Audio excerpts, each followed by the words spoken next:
Ladies and gentlemen, welcome back to Osborne Motors Endurance Challenge. This is the start of Season 9. We've had a very long break.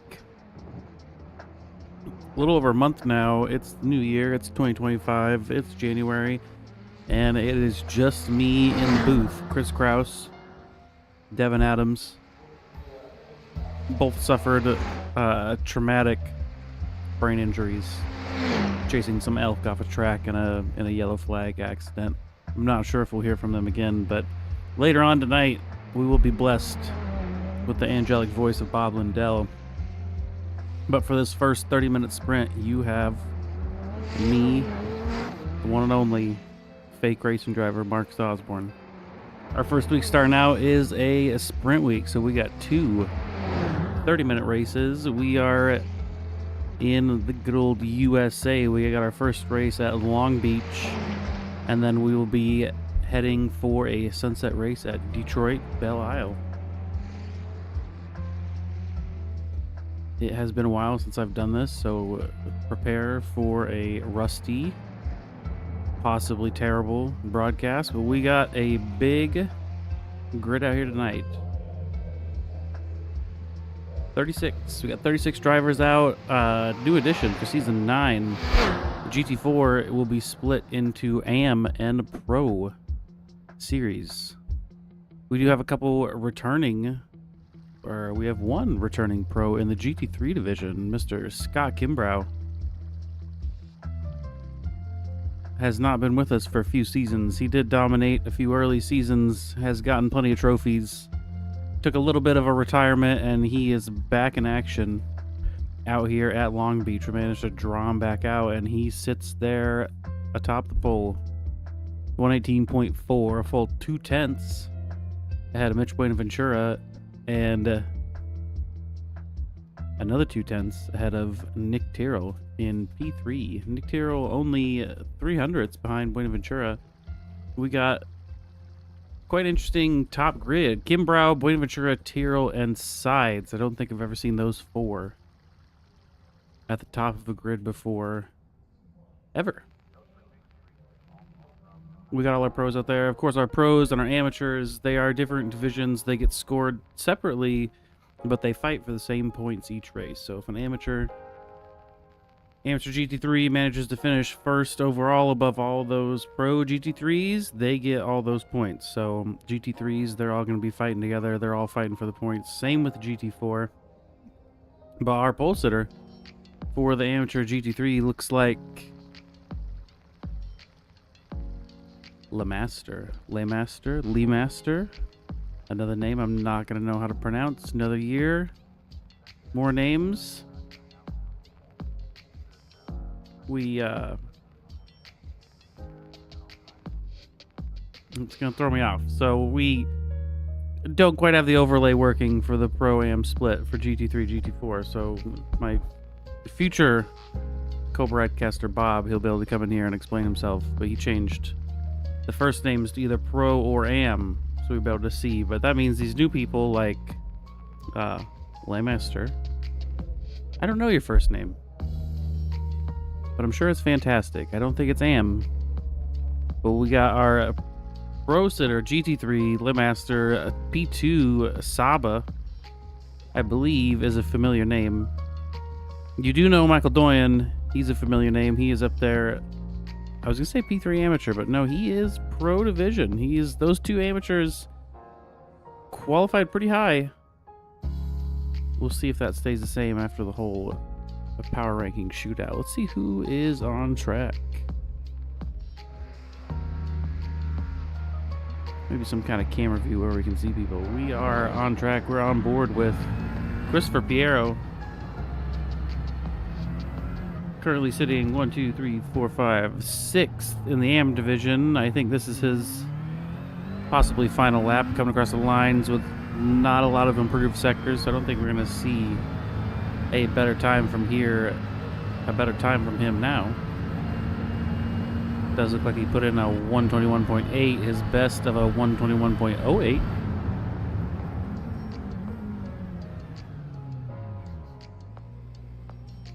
And he is the last on the grid.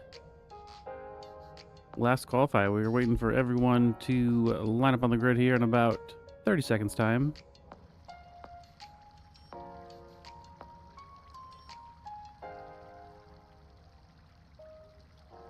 We're just gonna see some nice scenic shots of Long Beach because I can't get it to do anything else. It's beautiful. This is exciting. It's the most exciting broadcast you've ever seen. Shout out to our sponsor, Get Good Racing. Are you slow at iRacing? Do you need to get better? Do you need to get faster? You can hit up Get Good Racing.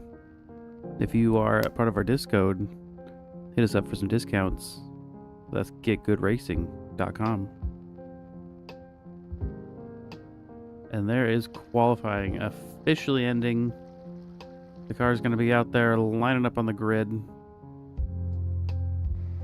We don't have the chaotic grid walk of Devin Adams today. We just have the slow, rusty grid walk of Marcus Osborne. Still famous, just in a worse way. Do you like that Roadrunner OMEC Japanese paint? That is pretty sick. Nate Sides. I'm gonna say paint of the night. We're gonna run down the grid here. In first place, we got Kimbrough. P2 behind it, top of the line there, Buenaventura. P3, Taro. P4, Sides. P5, Jake Luther. And that all too familiar orange Porsche. We got Mike Braun in P6. Patel, I think a new name to the OMEC Racing here, and that purple and white Ferrari. Colors are on point. He's in P7. We got Kevin Hayes. Kevin Hayes, I almost forgot your first name. That's crazy. You're in P8. Got LeMaster in P9. I feel like I'm saying that name terribly. We got Saba, P10. Doyen sitting back there in P11. Miles and the Wheel Racing Acura, P12. We got Tony Caicedo, the one and only, sitting back there in P13. In the Pro Division, Austin Heartless in that Corvette, sitting back there 14th. We got Parker Merrill in the Velo McLaren, P15. Alex Holler has the Corvette. He was rumored to be bringing a Lamborghini tonight. We were wrong. Piero back in 17th. Charles the Sauce Rhodes in P18. We got Brown in that orange Sudi Porsche in 20th. Kurt Bray in the very vintage Rahal Racing OMEC Porsche. Got Benson behind him in P21. And then the beginning of the GT4 field up front, we got the pros. We got Hall in first, Wallace in second, Olsen in third, and Kachadurian in fifth, Cantrell in sixth, Caedo in seventh, running out, and Medita in ninth, running out your amateur division. And I don't think we're gonna have enough time to get through the rest of them. We got Medita, Orr, Assini, Wells, Kidney, Orvex, and Austin McGill. Oh, we got plenty of time. What am I talking about? We got a whole pace lap. I don't know why I felt rushed. I thought the green flag was happening. We got Lindell. Pole sitter for the amateur GT4. He's going to be pretty happy about that one. Too bad he has to miss next race. Not really sure there. I think he should stay in the car for next race. He's going to be lining up with Landon Orr, known for making trouble. Fennicini in that Outlander GT4. And I think that is my green light. There is a green light happening. Everyone is piling down the front straight. That is definitely the green flag. Everyone's coming here. It's got Kimbrough, Buenaventura, and Terrell piling into turn one. We got a little side-to-side banging with Buenaventura and Terrell. Buenaventura comes out front as they make it around the fountain. We got Terrell and Sides in those wonderful OMEC NSXs. They just look so good.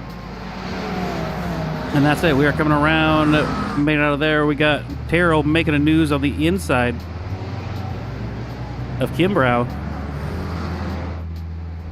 is that Kimbrough? Now, Kimbrow's way ahead of everyone. What am I smoking? Kimbrough is just walking the entire field. That's insane. There he goes. That is Tyrrell and Buenaventura having the fight of their lives for P2 currently. Tyrrell did end up making it around Buenaventura. Buenaventura is stuck behind him. He has a Luther insides. He's going to have to hold off, although it looks like he is pulling a little gap. They're coming around that tricky hairpin onto the front straight where they can really let it open. And let me tell you, Kimbrough, 3.5 seconds. Gap in the field, no problem. And that is your opening lap for the GT3 cars. Let's see if we can we go back and see opening lap for the GT4 guys. Can I do this? Can I do it? Can I do it? Justin Hall not in first place. I'm liking it. He's got some competition out there. The new Wallace and that Bucky's Mercedes. Let's see if we can cheat here. I want to go back. I want to see this. I want to see this opening lap from him. Here they are, replay on the back stretch. This is already the green flag. Everyone is piling into that hairpin. We got, looks like a Chini all over the back of Landon Orr there. And it looks like Wallace got the run coming out of the hairpin. And we had Justin Hall and Kachadurian fighting it out for that sick. Kachadurian sticking his nose out there, looking like he's going to make a move. Doesn't make a move. Everyone makes it through turn one. Pretty good. No drama there. We do got that tree frog car. Hopefully that's not tripping out Bob Lindell. I got a cat on top of my monitor that's making me nervous. He's not going to shut off the computer. You're not going to do it. And that was it. GT4 field, just drama-free. Drama-free until people start catching back up. We do... Is this a real crash? It's not. It's not. Let's scroll.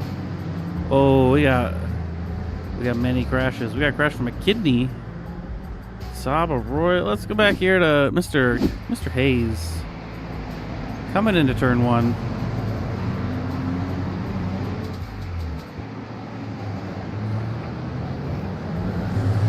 Nothing too terrible. A little bit of door banging. That was Hayes and Patel fighting it out there through the fountain. Still a little bit of bumper banging going into, I believe that's a turn. That's a turn. That is turn 5. They're still fighting. Sending Kevin Hayes doing a defensive line on the inside of turn 6, and he is keeping Patel behind him. No problem. Coming down here to turn 8.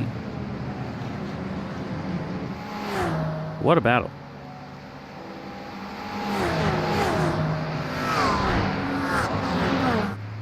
We're doing it. We're getting back in the swing of things. We're figuring out how this works. We got Bray in that Porsche. It's not a Mustang this season. He went for the Meta Rain car. We'll see if that suits him. We're going to see if it's Porsche doing Porsche stuff.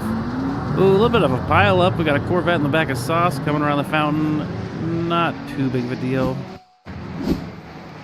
Let's see if Saba and Caicedo were anything to worry about. Saba in that very plain black Porsche.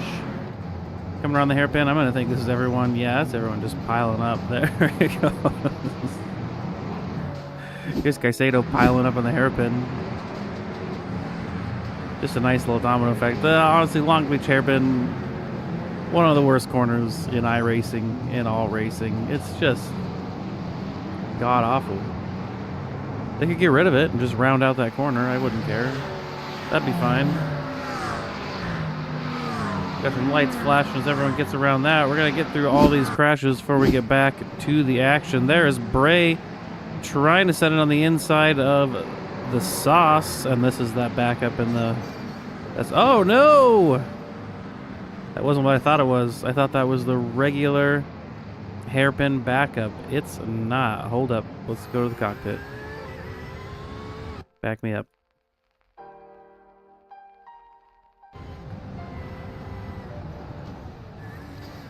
Ooh, that's Kurt Brake getting in the back of that sooty Porsche who just got spun around, hunting down Sauce. He has some bumper damage there. He's not going to be happy about that one. We got a crash from Kidney. I do like the Screech GT4. Don't know what Screech is, but I'm a fan of it. That is a very rough looking Porsche. Don't know what happened to it.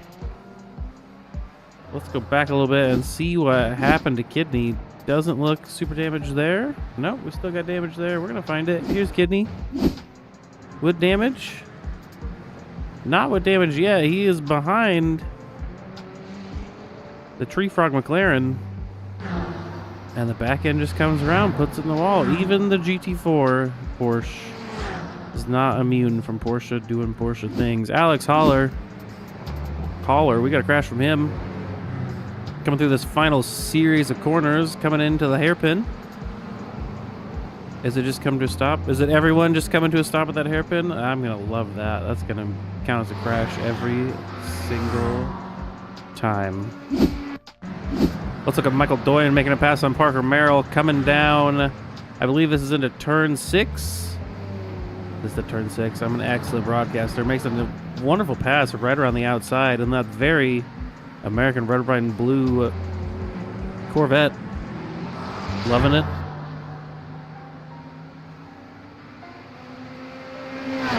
We're going back to the live action. Let's see what we got.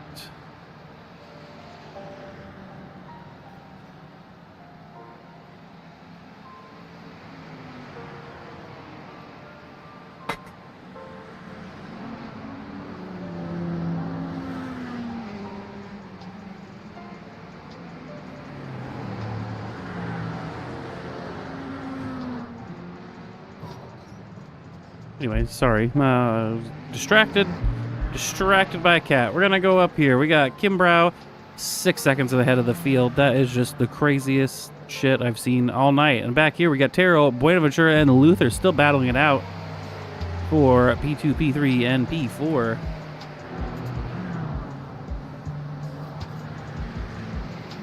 Where's my track map? That's what I need. That is what I need. I'm going to find it. Gonna find it. I'm so good at my job. There it is. It just doesn't work.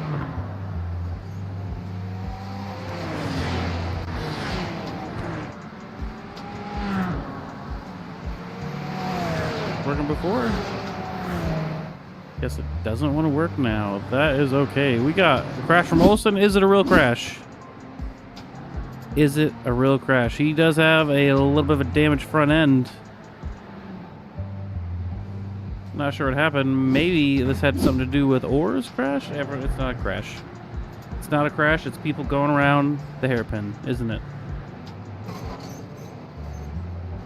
I'm going to look like a fool. There is that Bucky's Mercedes, who was in first, all of a sudden is very far back there, stuck at the hairpin. Definitely unfortunate. Kim Brow's still up there. We got Sides falling back a little bit from his teammate Nick Tyrrell in the JV OMEC NSX.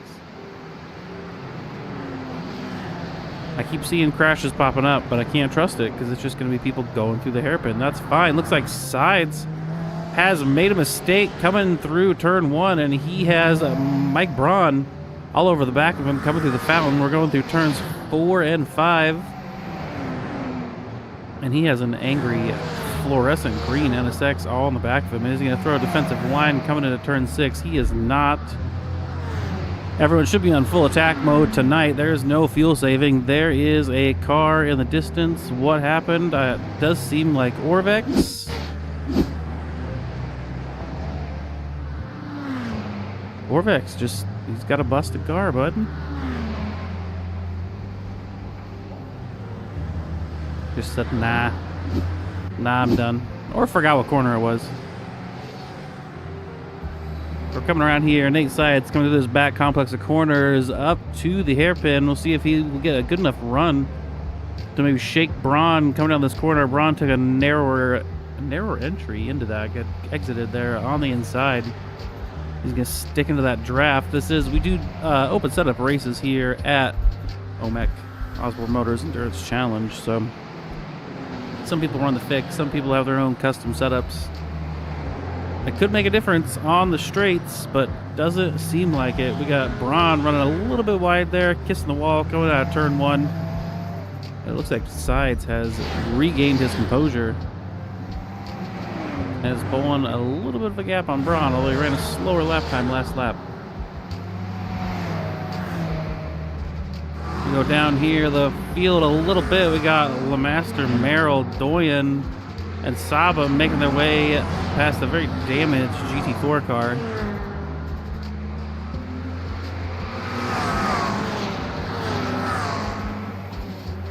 Making their way around the outside of Orvex, possibly on turn 6. That is a rough spot for, I believe, Saba.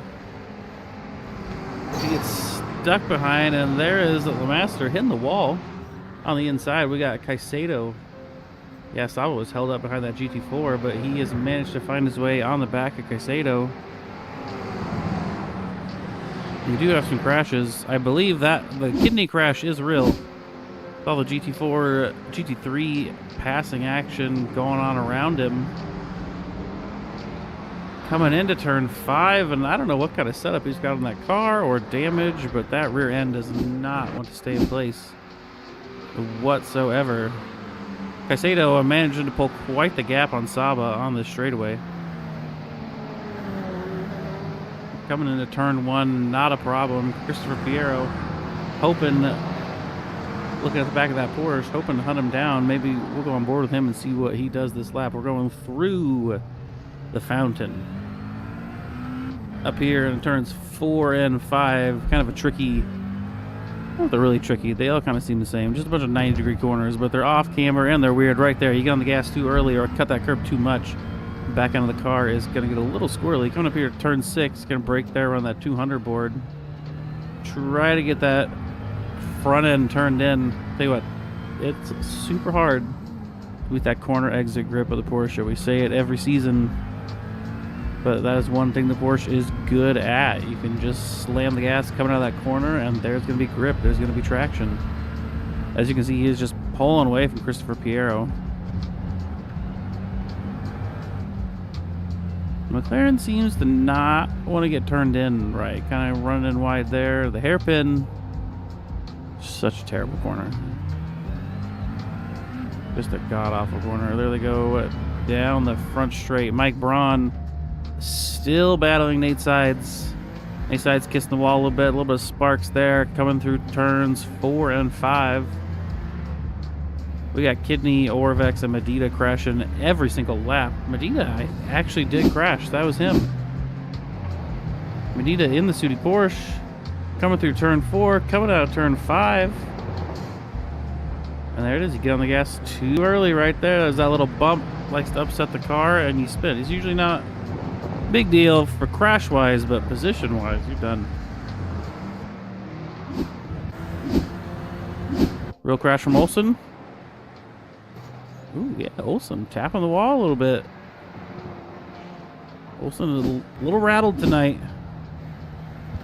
And here is Braun. Braun made the pass on Sides, of course. We missed it. Here's Braun down the back stretch. Got a good run coming out of turn 7 there into this final complex of corners. Just sent it up the inside. Made that pass stick no problem. Was unstuck behind the GT4. Landed an ore for a little bit. Got Nate Sides still on the back of him as they come to the hairpin. Can Nate Sides do the old switcheroo, get the draft going down the back straight? They're both on the gas. Nate Sides right on the bumper. But Mike Braun does not have the legs. Can't do it. Mike Braun makes that pass work.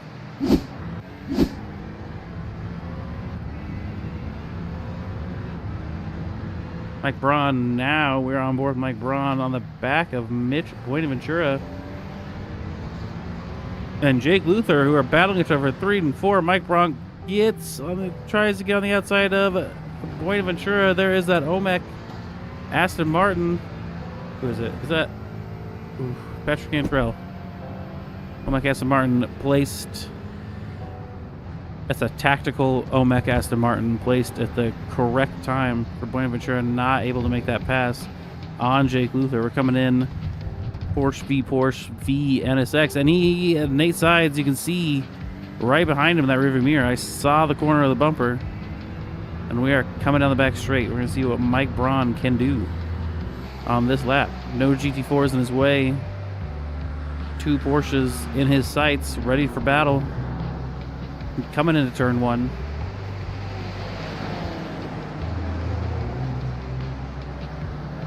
Not quite a good... struggles on the entrance to turn 1 as Nate Sides all over his bumper. Nate Sides has a fantastic run through the fountain, coming up to turns 4 and 5. They cut those curbs a lot. Acuras don't mind the curbs. Super solid over them, not a problem. Coming up to turn 6. Also another weird corner. You can run it out real wide, but sometimes not the fastest line, because you gotta get tucked back over the wall for turn 8, down the back straight, making the run up to 9. They're both scraping the walls. They are out there doing everything they can, running these cars within inches of their life, and Nate Sides is looking to make back that P5. He wants to be up there in that top 5. P6 is not going to be good enough for him tonight. And Mike Braun gets a little squirrely coming into this last section of corners, coming into the hairpin. Nate Sides just needs a good run out of this hairpin to capitalize on that. You hear him scraping the walls. They're doing it. They're pushing as hard as they can. Coming down the front straight. Nate Sides is right behind Mike Braun, but I think Mike Braun is running a little lower downforce on that car this evening, because Sides catches up until the back straight.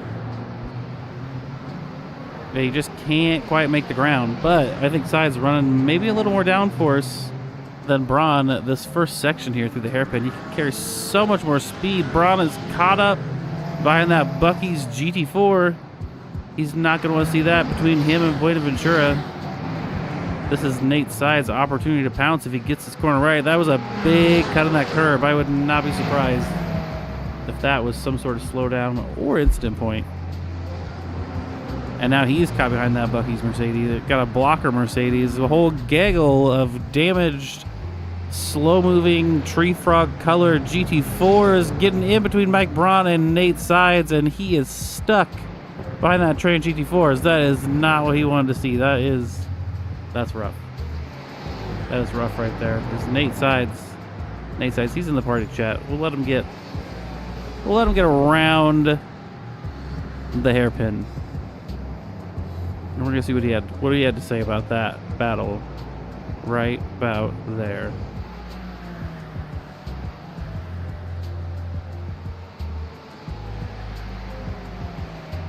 Oh my god, I'm just so awful at this.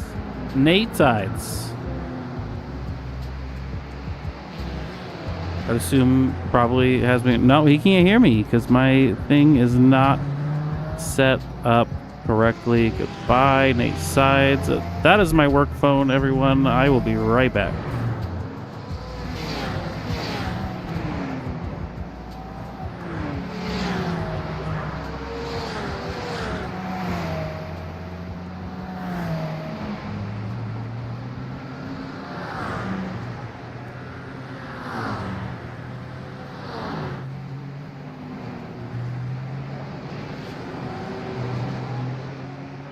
Don't you love it when you get spam calls to the on-call work phone? That's fantastic. We got Mike Braun. Don't worry, we're still in the action. Mike Braun, big feature of this race, because he's out there with the tight battles. He's up there, bitch, Buenaventura. He's looking to make P4. Get around Buenaventura. He can possibly take down Luther next. After that, he's got to get a good run. He made it through that gaggle of GT4 cars. Nate Sides still stuck behind GT4 cars. Nate, you gotta make better choices, buddy. He's 2 seconds back and still falling. Let's see if I can get my mic settings set up for Discord. Bear with me. That's the thing right there. Absolutely.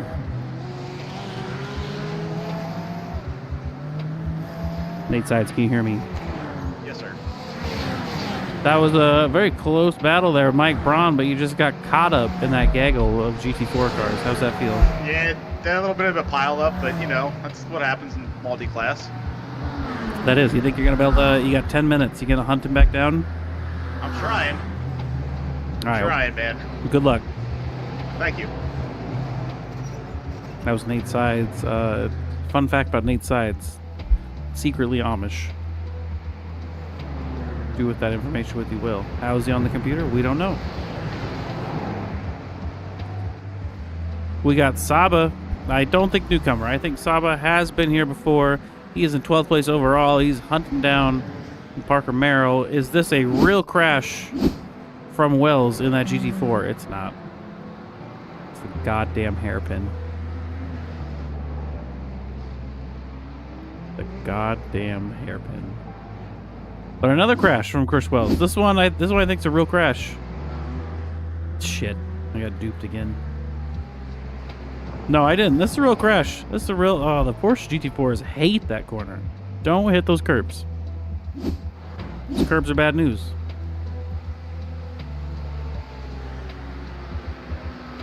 I think Patrick Cantrell is a real crash because there's a lot of people passing him after that one. Here he comes in the OMEC. The GT4 car coming into turn 1. Is he just going to give it too much power? He sends it real hard. Back end comes around. Front end goes into the wall. And he has to get that spun around. That paper mache McLaren not looking too hot. Ooh, backs it straight into the wall. Don't know if that was the correct choice. We're going to have to give him some get good racing skills. Maybe a backup camera, maybe parking sensors. I don't know if those are allowed. GT4 tries to get spun around. No. Oh, no. Patrick, buddy. Oh. It's okay. It's okay. Get good racing. Get good. You need racing, you need coaching, you need to not hit the wall when you're trying to turn around. That's get good racing. We love you, Patrick. Tell you what, though, Patrick Cantrell left the pit lane. He's back in the race. Don't count him out yet. I have completely neglected the GT4s tonight, and I apologize about that. I'm just one man with a dream to make a mediocre podcast. But we got Landon Orr and Kevin Medina. Half a second between them. Doing the best. Olsen? Is Olsen back up in first?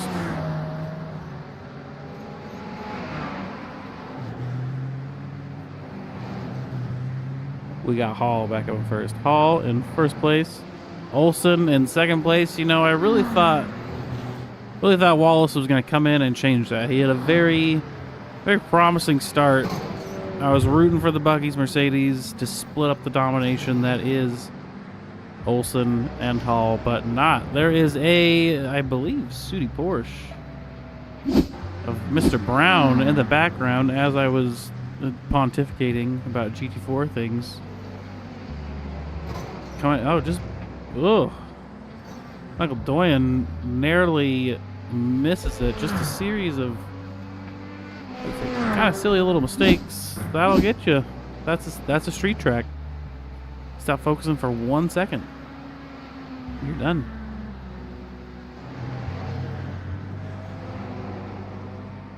Bob Lindell out here. Currently, I believe, P2 in the amateur GT4 division, just running a race by himself. There's Sauce making a pass on Fennicini, who is in the pro division. These are all facts. Are they interesting facts? I'm not sure. We need some more GT4s. This is a calling to all GT4 drivers. If you're watching this broadcast, you don't race GT4 in OMEC. I think you should. I think you should come out and give Hall and Olsen a run for the money, and do not let Bob Lindell get P2 in amateur division. He's going to get too big of a head. He's not going to race for us anymore. He is catching up to Achini.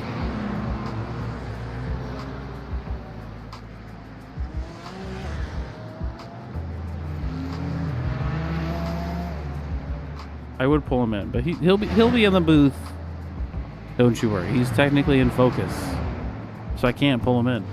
We have about 5 minutes left of this race. How much have we missed? How about you give this video a big thumbs down if you think it's shit so far and you've missed. You're like, oh, I was going to watch the broadcast tonight to see all my beautiful moves. And Marcus missed all of them. And you would be correct. Because that's just what I do. Speaking of missed moves, Nate Sides is just in front of Braun again. What has happened? It's because Luther crashed. Luther.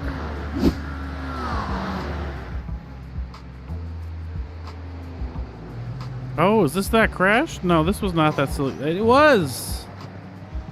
No, that... Oh, there goes the Mike Braun. Oh, no. Oh, no. That is the same crash as Brown. It's the exact same car, exact same style of crash, different person. Are we sure they're real people and not two Porsche drivers in a Porsche suit? That has yet to be determined. That's amazing. And that tricked up Mike Braun. That lets Sides get the pass on Braun, and now we got Sides in P4. Looks like Braun got back around Sides. That'll happen. Nope. We gotta go live. We gotta go live. Mike Braun's in the pits. What happened? Oh, this is rough. This is going downhill. Why is he in the pits? Was that just a drive-through?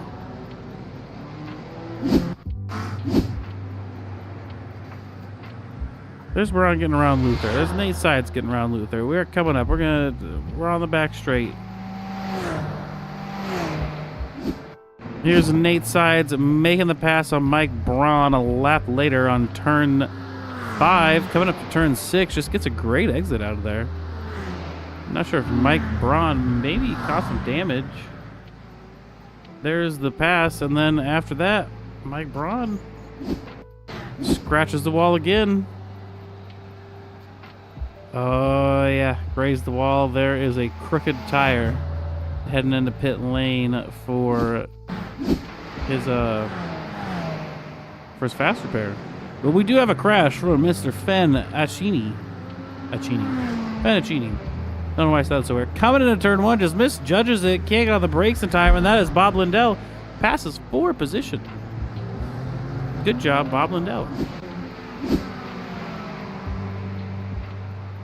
Mike Braun is navigating. He's back there in the field. He's navigating through some stuff. Nate Sides back up in P4. Buenaventura comfortable P3, and then Nick Tyrrell in comfortable P2. Braun crashed.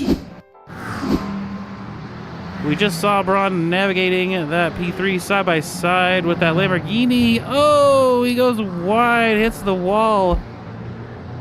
Back end turns to paper mache, but then magically, oh, reinforces himself, pulls out in front of Medina and the Tree Frog McLaren. The car is a mess, pulls into the fountain, and his race is over. And he sits in the pits. That is the white flag.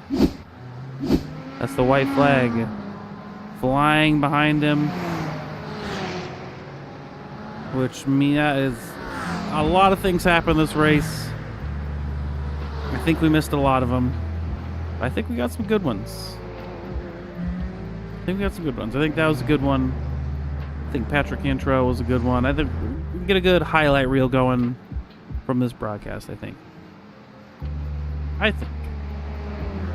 We're going to see. We're going to see how much better we do with Bob Lindell in the booth for the next race. But this is Kimbrough coming across the line for the checkered flag, I believe. Yes, that is Scott Kimbrough. Checkered flag. P1. You know, we don't have... What's this butt out here? I can't think of his name. Schwartz. No Schwartz, no Austin McGill, none of the people who could really give Scott Kimmerow some competition. Hopefully he sticks around, because we got some people he could have some good battles with this season. Nick Tyrrell coming across the line 10 seconds later in P2, Buenaventura. And that red Porsche coming on for P3. You got Nate Sides, stuck with it. Perseverance paid out in the end. Comes across the line in P4. And we got Kevin Hayes. A little bit of a scrabbly start there at the beginning. We missed your entire race, Kevin Hayes, but we're here for the end, and you made it top 5. I am proud of you with P6, Patel. Luther in P7, Doyen coming across the line in P8, Casado coming in P9, and Parker Merrill in the Velo McLaren, rounding out your top 10. The GT4 is finished in there somewhere, which makes it real hard. You know, my job is tough.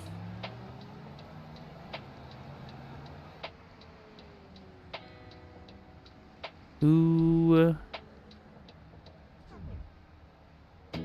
do we need in the interview room?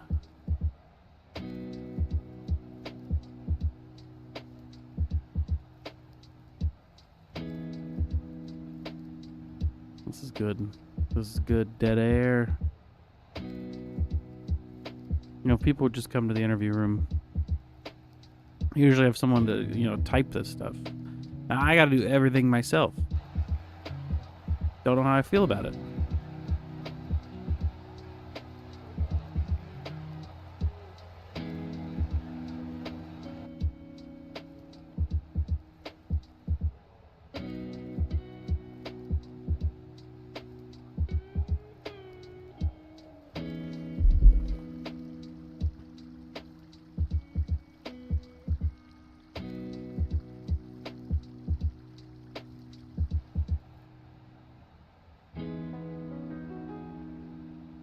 It was beautiful. Well, you know, we might not get interviews for the first race. This was an eventful one. Got a little bit of the rust loosened up. Hopefully, I think we say it every season that we'll be back stronger, but I'm not sure. I think this is our production value. We're gonna go ahead and call it there. We're gonna stop rambling. We're gonna take a little break. We're gonna get the next server loaded up. We'll meet you back here for some racing at Detroit. Just kidding. Landon Orr is in the booth. I was just about to. I'm doing good. I was just about to send everyone off because no one came in the interview room. I'm coming for my win. I'm coming. You won, huh? I won with the amateur in GT4. I'm all 5 of us. That shows how well I did tonight. I didn't know who won the GT4. I'm sorry. Well, congratulations, Landon Orr. Here, wait. We can redo it. He's we got Landon Orr waiting in the interview room, and let's bring it in. Your first place in the amateur GT4 division, Landon Orr. Welcome for the first time in the broadcast booth. How you feeling about your win? Are you riding high? I'm feeling very excited about it. I'm very excited. I absolutely hate that track, and I just wanted to finish. So the fact that I finished, didn't get a drive-through, and won it means I'm over the moon, man. I'm very happy about it. There was definitely some exciting racing. That hairpin is garbage. It's absolute garbage. I don't know. It's not. I actually texted my buddy who's a big IndyCar fan right before this, and I said that the hairpin at Long Beach is bullshit. It's not fun. Everyone hates it. They should just get rid of it. You could easily get rid of it. It would make sense if the pit entrance was like before the hairpin or something, but it's not. No, there's no reason for it at all. It would be very easy to fix, and it's dumb. I'm just glad I was doing it in the GT4s, which are skinny. I can't imagine trying to haul a fat GT3 around that corner. It's got to be a nightmare. The turn one lap one was pretty rough. Not turn one. Was it? Whatever. You know, the grid. Everyone going, all the GT3 cars. It was like an accordion. Everyone tried to stop, and everyone bumped into each other. Yeah, we didn't talk about people doing single file starts. Like I know people do that a lot in the officials. We probably should have said something about that. Yeah, that might have been good. But congratulations on your P1. Thanks, sir. I'm gonna get you out of here, Right. and we'll be seeing it. Me and Bob Lindell. Exciting. We'll be interviewing you for Detroit. I mean, that's one of your competition gone. So. It is, yeah, and he was the one that I was behind, the only other amateur I started behind. So we'll see how this next one goes. All right. Well, good luck. Thank you. See ya. We're gonna pull in. I believe Scott Kimbrow's been sitting in there a little bit. He has returned. Prodigal son Scott Kimbrough. How you feeling? I'm doing okay, guys. How are you? Happy New Year. I'm doing fantastic. Happy New Year to you as well. It's just me in the booth tonight. Don't have my usual cohort, so it was a little rough, but the one thing I noticed was you just gapped the field instantly. Well, I think they had a little fight behind They did themselves, so that kind of let me get away, which was helpful because I could take my time trying to pass lap cars because there's not a lot of space for groups of cars out there. Yeah, there really isn't. The GT4, there was definitely a few incidents of GT3s trying to get around them. How do you like Long Beach? Are you a Long Beach enjoyer? I am. I'm generally a street circuit enjoyer. I like the street circuits. Same. I really like that there's no track limit manipulation. You bounce over the curb the certain way to get the most time. There's just a wall there. Yeah. Yep. And you get as close to the wall as possible, and that's it. There's no gray area. Yeah, I like that too. So I like I like Belle Isle too. I like places like Bathurst, Sebring. Sebring though is not really got the wall too much walled, but it's kind of a temporary circuit. It's got the bumpiness. It feels like you're driving on the street. For sure. Well, congratulations on the P1. I'm excited to see you race against John Schwartz or Austin McGill. I'm not sure why they aren't here this week, but if they are here for next week, I'm excited to see you race against them. Yeah. Hopefully, it'll just keep getting bigger and better. I think so. That's the plan. Well, we're going to let you go. Excited to see you race at Belle Isle. Maybe we'll be talking to you again soon. Appreciate it. Thanks for the series. You're welcome. Thank you. All right. We got some GT4 guys in here. We have our pro GT4 winner, Justin Hall. Hey. Back again for another season of OMEC. How'd you feel about that race? Back at it. Honestly, I went in really pessimistic. Big field, tight track, walls everywhere, but it went well. Like, it was surprisingly clean and controlled. It seems like this group of people that always show up and race, when it's the more difficult conditions or like tracks, that's always the cleanest races. Everyone they rise to the occasion. Yep, everyone is usually the most careful, which is interesting to see. How'd this race go? There was the guy in the Buc-ee's Mercedes who was a newcomer out there. He got a good start, was gapping everyone at the beginning, but I think he got into a few accidents there, and you and Olsen were able to get really around weird. him. I'll have to watch the replay. Because I think I out-qualified him, but then he got a way better start, and I was chasing him, and then either he missed his braking marker or he had a hardware failure or something, because he just went straight through a corner.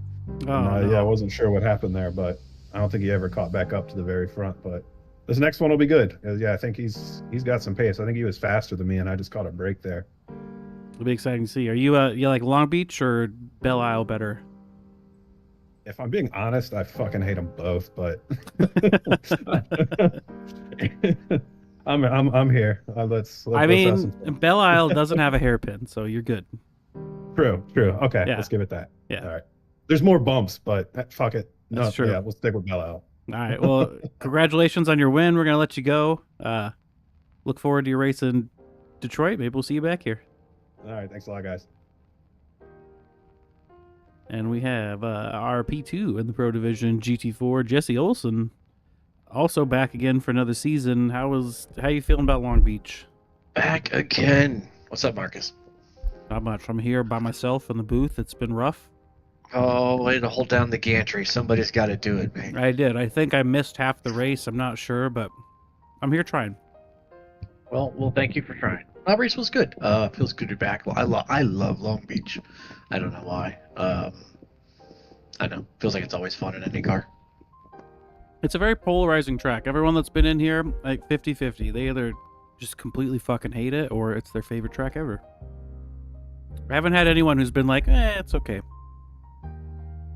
I think I know where my love for it comes from, so I have my own understanding, but I can see how people who are not familiar with this track at all could definitely, not be the biggest fan.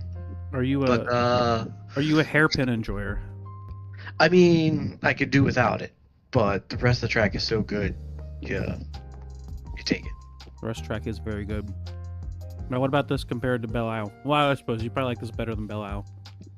I do. I like Belle Isle too. Belle Isle, you know what it is about Belle Isle? It's too bumpy. It's this one's gonna hurt. I wish you were doing this one first.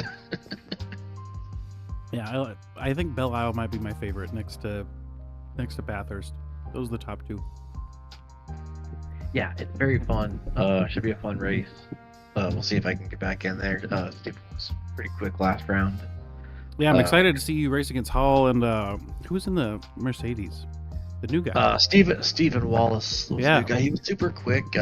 Just a little lucky at the start, got shuffled back, and then Craig bounced a wall in front of me, and I got a free spot, but got damage going by him, so I was just limping along for most of the race.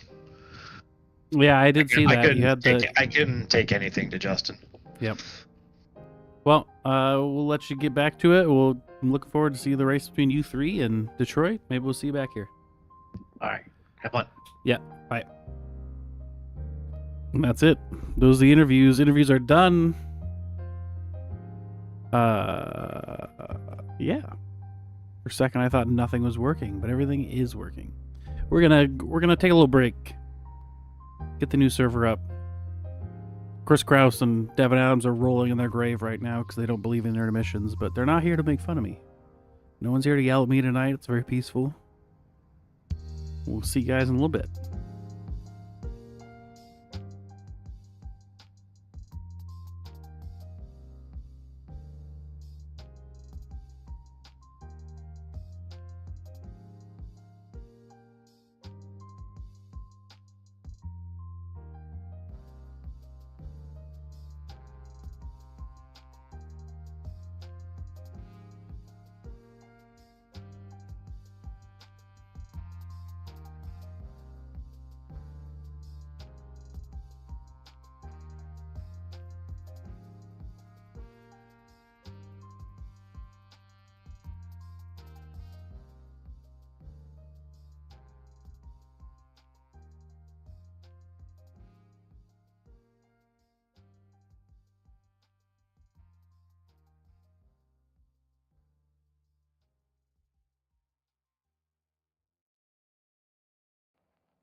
Man, hello everybody, we are back. I have just realized that you haven't been seeing all of this practice. If you did want to watch it, you were seeing our intro video, but that's okay. I hope you enjoyed that looping for the last 20 minutes. I'm here.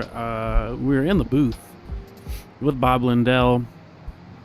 His mic is... That's right. There he is. I'm here. He is here. I've just cracked open my second sparkling water, Bob Lindell, so shit's getting a little crazy. Yeah, I've heard that it is customary to have some sort of beverage, so yeah, I went down myself and made a beverage between races.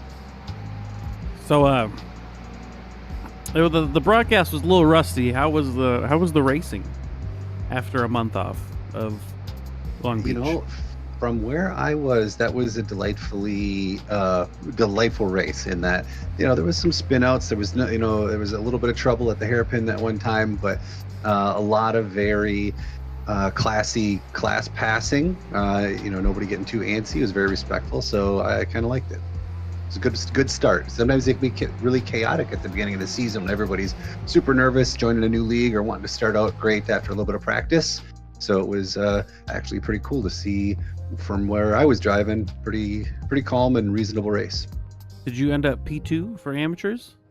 You know, I did end up P2 for amateurs, the new amateur GT4 division this season. And after the math all worked out, it kind of put me in a good striking position. So yeah, I was hoping to come out of the gate looking pretty good, and I will take a second place right off the bat. I was hoping it was Landon in front of me, and I let him go, and I thought, you know what, I'm not going to try because it's Landon. There's a 50-50 chance he's going to crash, and I'll get him anyway. So sorry to say that, Landon, but that's what I was banking on. He didn't crash.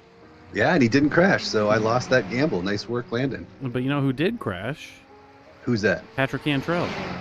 Oh no! In a very spectacular crash, he spun, and then we got to watch him reverse. He hit the wall, and then he reversed into the wall trying to back up, and then I think he tried to spin around, and he just drove headfirst into the wall and wrecked his car even more, and then towed to the pits. That is amazing. It's all on the broadcast. It's fantastic. I'm sorry, Patrick, but it was a good one. You don't get a lot of crashes from him, so we had to soak it up. We had to enjoy it. Hey, could we be real boring with any potential viewers right now for a second? I did actually activate SDK, but it looks like I'm not connected to you.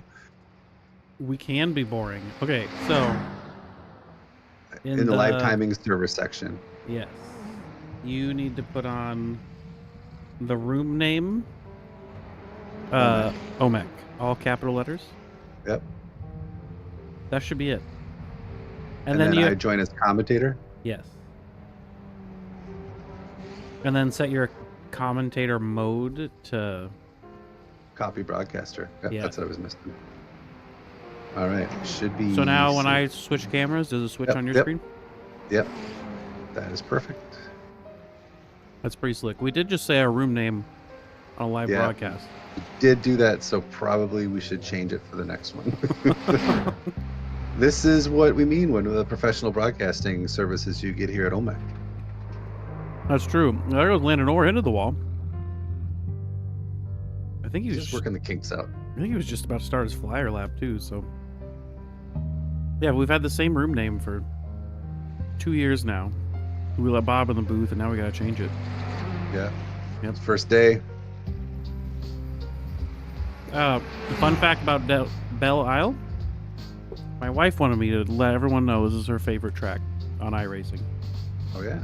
So if my wife can race this track, so can you. Yeah, I was really hoping to see her out there tonight. I was looking up and down the grid. She has to work. Yeah. That's upsetting. Kids need taught. I don't know. So what kept you, as you were creating the ideas for the sessions and season, what kept you from raining on both of these tracks this year? Starting us off right.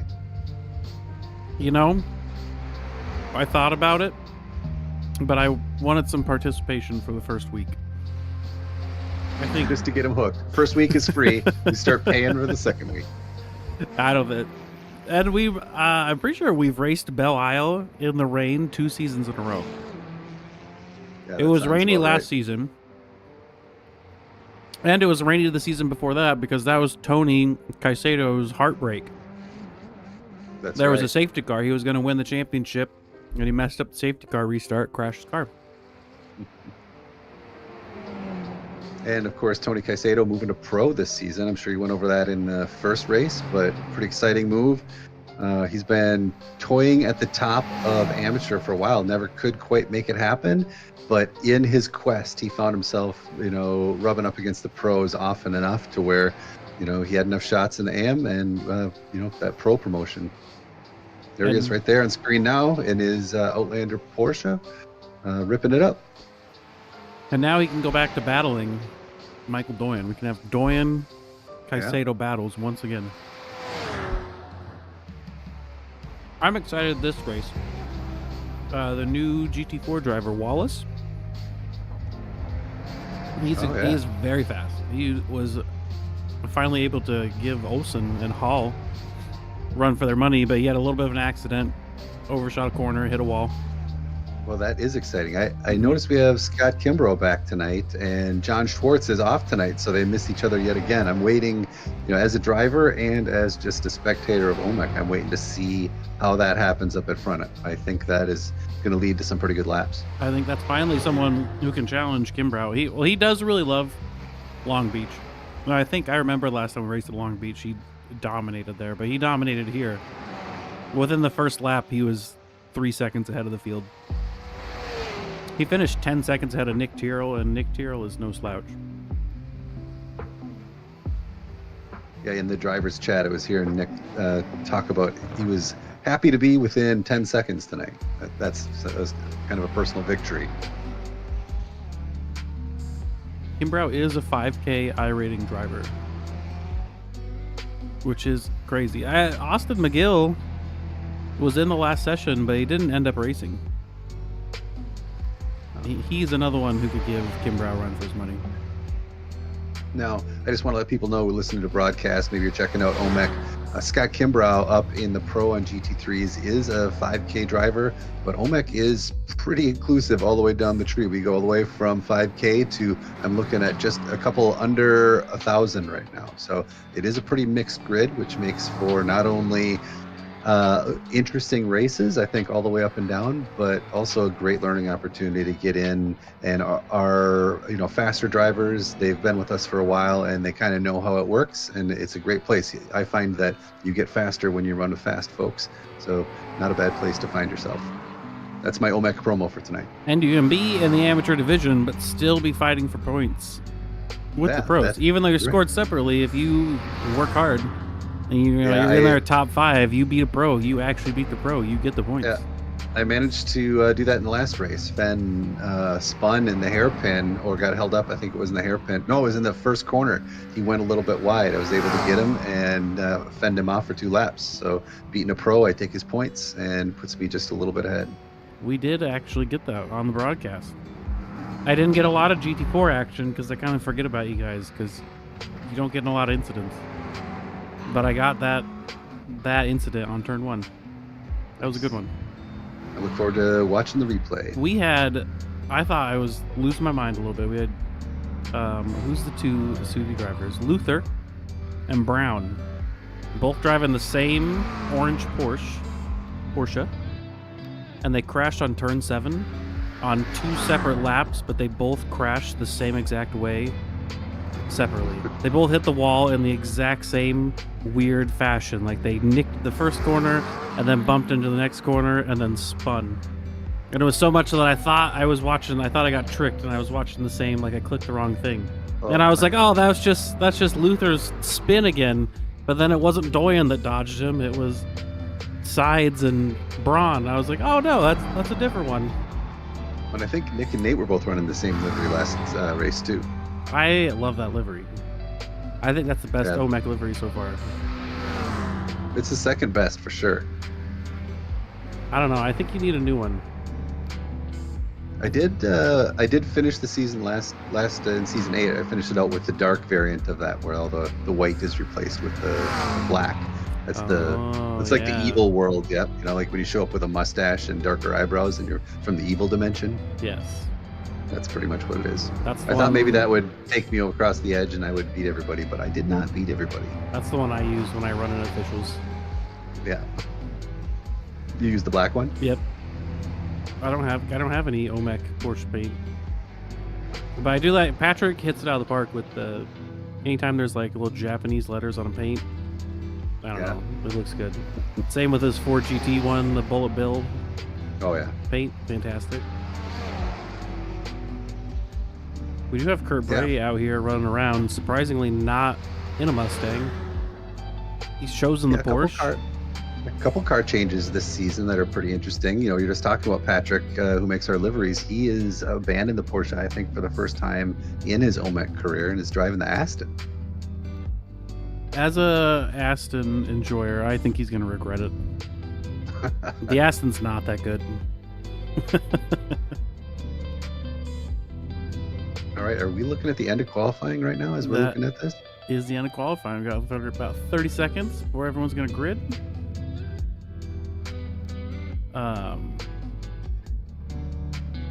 My music seems loud. Okay, I fixed that. Yeah, about 30 seconds. Everyone's going to grid. I don't know if I can do a grid walk. I struggled through the last one. But we do have... we got it is interesting what we got. 4 of the cars the same make up front. 4 Acuras up front on the GT3s. That would make and I like how the SDK doesn't have it. Acura doesn't exist yet. Oh, you got to upload it. You got to update it. I updated mine today just before this, and it does have it. Ooh, that would be smart. Same grid as Long Beach. Kimbrough, Braun, Tyrrell, Sides, and Luther all up front. Kevin Hayes and Patel, literally the same exact grid. Kevin Hayes and Patel, we'll see if they can stay out of trouble on lap 1. They were doing some door banging. Oh, yeah, Caicedo and Buenaventura, the age-old OMEC rivalry right there, back and forth. Putting them right next to each other. This track, this early in the season, I wouldn't doubt whether we're going to see some sparks. Which, interesting, Caicedo must not be a Long Beach enjoyer. He's kind of in the back. Buenaventura was up there battling out with Tyrrell for the longest time. We do have some newcomers. I don't know. He's not in here. Lemaster. I don't know how to say his name, and I said it so many different variants, and I'm sure they were all wrong. But the new names, your AM and Pro trick, was good. Except if I don't know their first name, I'm done for. Yeah, that does make it tricky. So I will keep working on it. I just had that kind of brainstorm right before, and I thought, well, I can make it work. And I downloaded SDK so I can actually test it out. No, that was good. Otherwise, I would have never had a chance in the Pro and AM split. So looks like the GT4 grid. We've got Landon Orr qualifying last in the GT4s, which I think he won the first race in GT4s in the AM. So it is interesting to see him down at the bottom. We did see him have that accident on his quali lap, so I think that was it. He might not have gotten a good lap in. I think he's back there. He's not, but where's the tree frog car? Tree frog car, pretty up close. Yeah, I did line up right behind that tree frog last time and managed to not have to stare at it for very long, which I was happy about because that thing stares right into your soul. It really does. Do you think it was intentional? You know, he told me in chat that he was changing the paint subtly to try and lessen the effect. But once you see a tree frog on the back of that, you just are right there. Hey, Landon, I got to drop. I got to drop 1 second. We'll be right back. All good. We are here, short pace lap, Detroit Belle Isle. We got that Mustang pace car, courtesy of Landon Orr. That seems intentional. We're coming up the final corner. How many turns is Belle Isle? 14. This is coming around turn 14. The green flag is going to fly, and it is a very short run to turns 1 and 2. Quick little chicane. Could be a little sketchy depending on what's happening, but we are focused in on the front here. We got Kimbrough, Braun, Tyrrell, and Sides. The green flag is gone, and there they go. GT3s coming down the front straight into turn 1. We got, looks like Kimbrough got ahead of Braun. We got Tyrrell in front of Sides. Luther, Hayes, and Caicedo nipping at their heels. We got Caicedo and Hayes, Caicedo and Patel side by side. Could be some sparks flying there. Not sure. Buenaventura down a couple spots. Buenaventura all over the back of Patel there. Bumpers touching each other. We got Doyen in the mix as we're coming through. No huge incidents to speak of yet in the GT4 field. We got the front runners. We got Olsen, Gritzko, Hall, and Medina coming through turns 4 and 5 onto this last tricky turn onto the back straight. No drama. Oh, there goes Gritzko.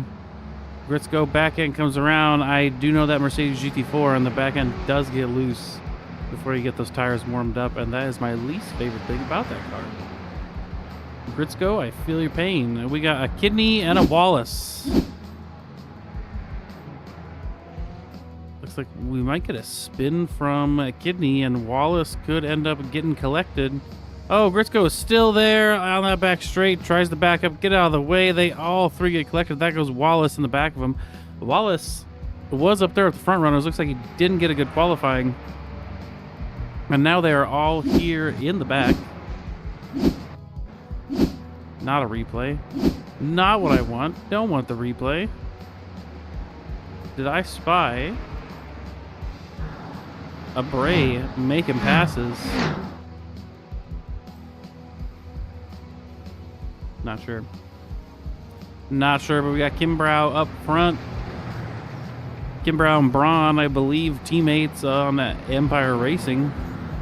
Not sure if they're still teammates this season, but they were back in the day at that fluorescent Acura. We got Terrell and Sides, the Mystery Inc. teammates.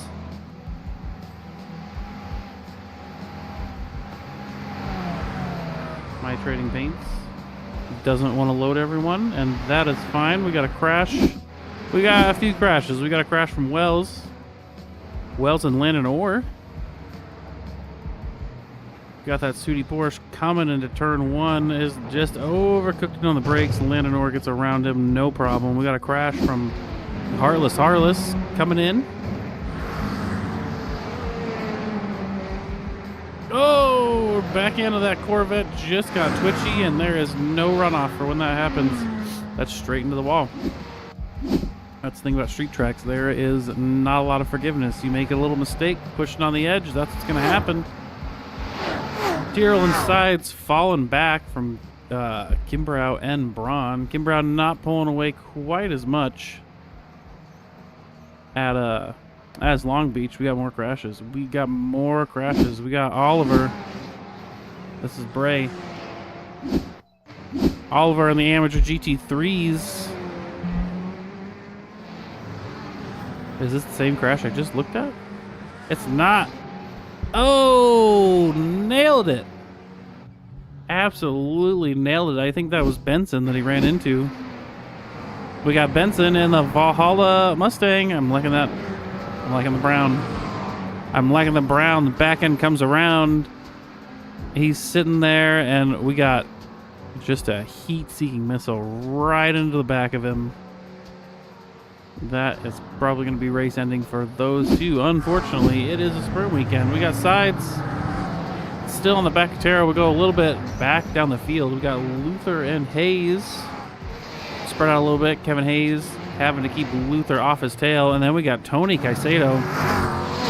Looks like he is struggling a little bit there in the midfield. He's got Patel, Buenaventura, and Doyen.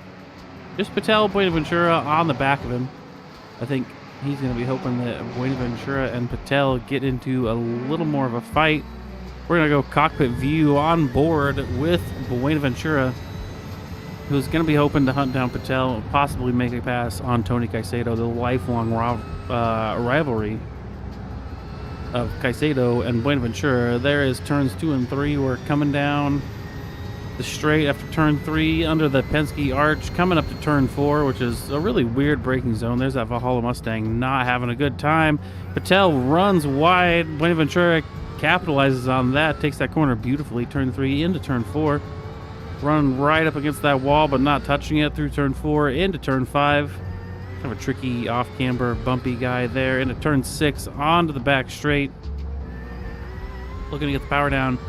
hopefully make some ground on Tony Caicedo, who himself is starting to catch up to the back of Hayes there. Buenaventura within a second. Coming into this really weird carousel, Tony Caicedo pops it over the curb. Buenaventura follows him around. This corner right here, you want to keep off the curbs through this section because they will upset your car. It gets a little, grazes the wall just a tiny bit through there. Coming around turn 11 onto this bumpy back straight through those parallel parking lines. Still keeping it under a second, trying to focus. Good. Like I said, Tony Caicedo hits that curb hard, and that is definitely going to cost him time. Buenaventura sees that, tries to capitalize on it, and he is on the back of Caicedo like you wouldn't believe. 0.2 of a second. Coming across the start-finish line into turns 1 and 2. Late on the brakes, a little too late on the brakes. A little bit of understeer there. Back end wanting to stick around. Keeps it in control. Up over the crest, right up against the wall, and the Caicedo is pulling away just a little bit. That was some exciting stuff. Looks like Buenaventura a little later on the brakes. Caicedo getting held up by a Corvette, I believe. That is lap traffic. We're just going to check real quickly. That is Jordan Oliver, who ran into that Valhalla Mustang. That lap traffic was just enough to hold up Caicedo. Buenaventura giving it everything he's got, pushing it, scraping those walls just a little bit, and he is looking to hunt down Caicedo. We're going to see if Caicedo can make it through this little complex of turns. Looks like we got Orvex sitting on the track at the end of this big, elongated, bumpy carousel. Coming out, like Orvex is back up and going again. We can see what happened. We'll go through here. A little bit of understeer from Buenaventura. Going through turn 11 once again. Going to get on the power. We'll see if Caicedo can hold it together on this corner, or he's going to clip that curb again. He's not. Buenaventura clips the curb this time, though. Back end gets a little loose. Not able to put the power down. Caicedo pulls away. They both scrape the wall. Boy, I am back, Marcus, and it looks like I joined in just at the right time to see this. The epic battle, Caicedo and Buenaventura again battling it out. Looks like Caicedo starting to pull a little bit of a gap here, getting a little bit smaller in that windshield as Buenaventura is really pulling and hoping that he can find him on a couple of these next turns. They did the last, I believe, turn 12. Caicedo hit the curb. Buenaventura was all over the back of him. Went around a whole nother lap. Caicedo nailed that corner. Buenaventura messed up the same corner. So they've been back and forth. Trading mistakes. Got a little bit of lap traffic they have to deal with. Up front, in front of them, who Caicedo's chasing down. Actually, Caicedo held up by, I believe, the Tree Frog car. Hold on. Caicedo tried to go on the outside, but the... That's a Stellarium right there. He doesn't know where to go. That held Caicedo up a ton. Looks like Buenaventura has some damage on the back of that Porsche from scraping all those walls. And we do have a crash. There. We have a crash between Luther and Sides. Luther and Sides. Sides fell back a little bit. We're going to take a look at that replay. I'm thinking Luther might have got into the back of Nate Sides just a little bit. Nate Sides hits the curb, brakes to settle out the car a little bit. Luther has nowhere to go into the back of him, and that is going to cost him quite a few positions. Yeah, those are positions that he's going to have a hard time making back up. He's got some fast drivers in between, and this track doesn't provide a lot of opportunities for mistakes, but that's really what you're hoping for.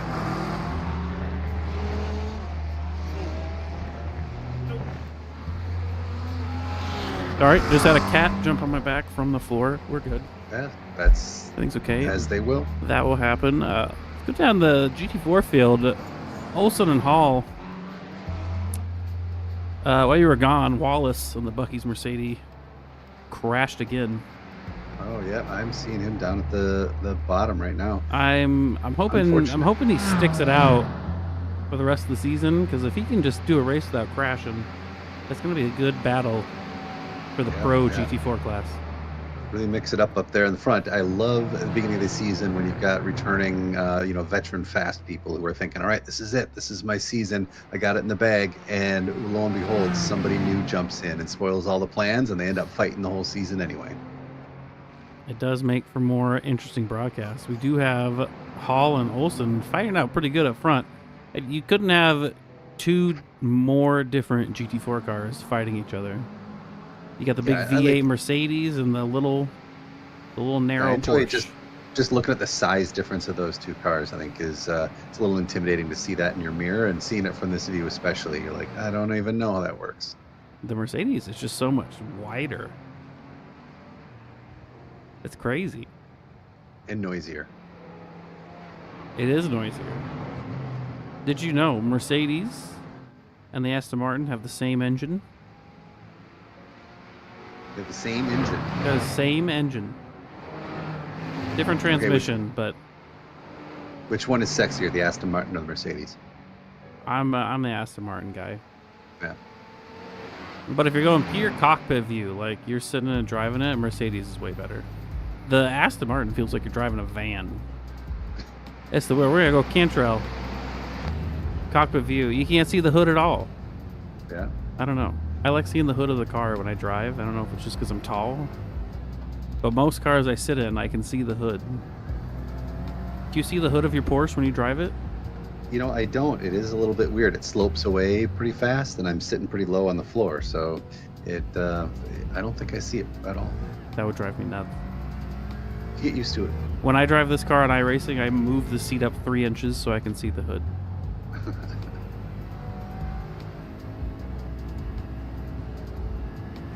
Cantrell, getting used to it. He is in what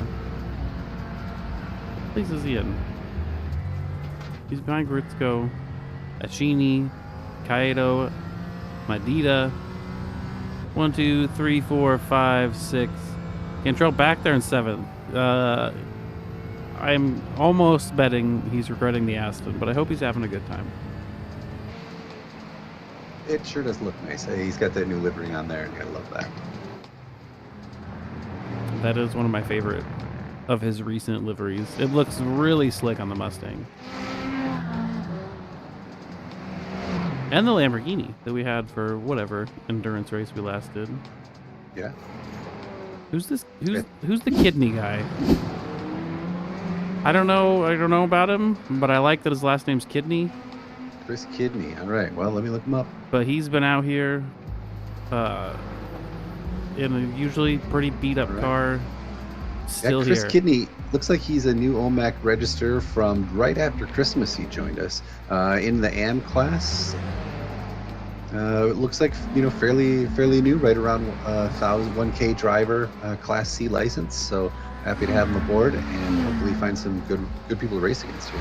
I hope he sticks it out and we can see how he improves. But look how suspension obviously wrecked. But look how much it's bouncing as he goes through corners. I'm surprised he can keep it on the road. Built like a tank. Oh, I wonder if he's used his fast repair yet.